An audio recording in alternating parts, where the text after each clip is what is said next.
RockNess is a clever pun, get it?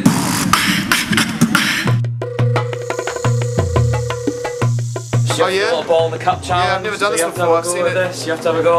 Ed Sheeran got it in 3. 3? The View got it in 1. Oh, man, that doesn't count. That doesn't count. The View got it in 1, which is surprising. So 2.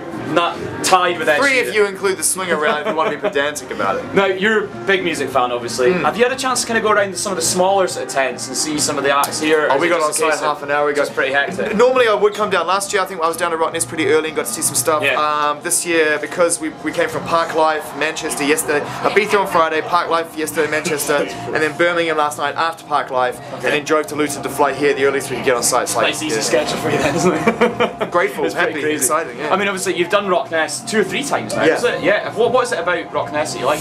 Well, it's a bunch of things, you know, obviously the legends about how enthusiastic and great with, you know, the Scottish crowds are for music, open-minded and ready to have a good time they are. They don't seem to understand the concept of exhaustion, so you get a lot of energy right to the end, which is great. And I think also, for me, you know, the location's incredible, and the size of RockNess feels like it's one of those festivals that is big enough to feel like a major festival, but also it seems like they've got all, you know, the size of it right, so it still feels kind of boutique, which is cool. Yeah, that's true. I mean, you mentioned the sort of locality here. We do a lot of work with like local acts and things, you know, promoting them, so there's Inverness gigs. What's the sort of bit of advice that you could give to try and get noticed for local acts, that sort of thing, you know, for Radio 1 and things like that? Well, I mean, the main thing about it is to use the tools at your disposal now. You know, the internet is an obvious way to go, and I know that it seems like there's a billion bands out there putting their music up online every other day, and it's probably true.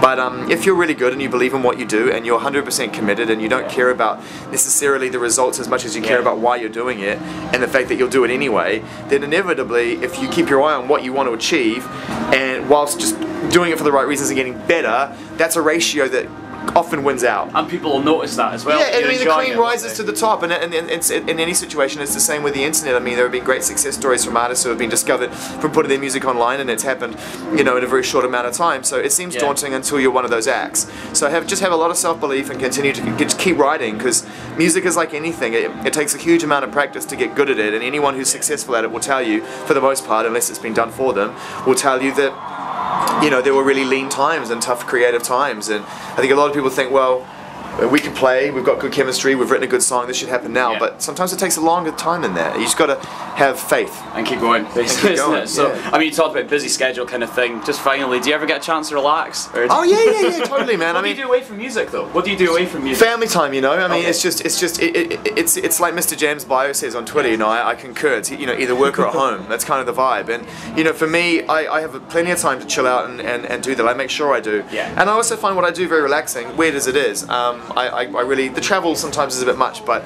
there's no griping there because I'm lucky enough to do it. I mean, from my point of view, to go on a stage and play records, go on radio, play records, be around music, and then bring that energy in and bring it home to my family who all like music. It's like it's a nice circle. So I'm a pretty relaxed guy. All mixes in well. Well, listen, thank you very much for your time. That was nice great. to meet you. Nice one.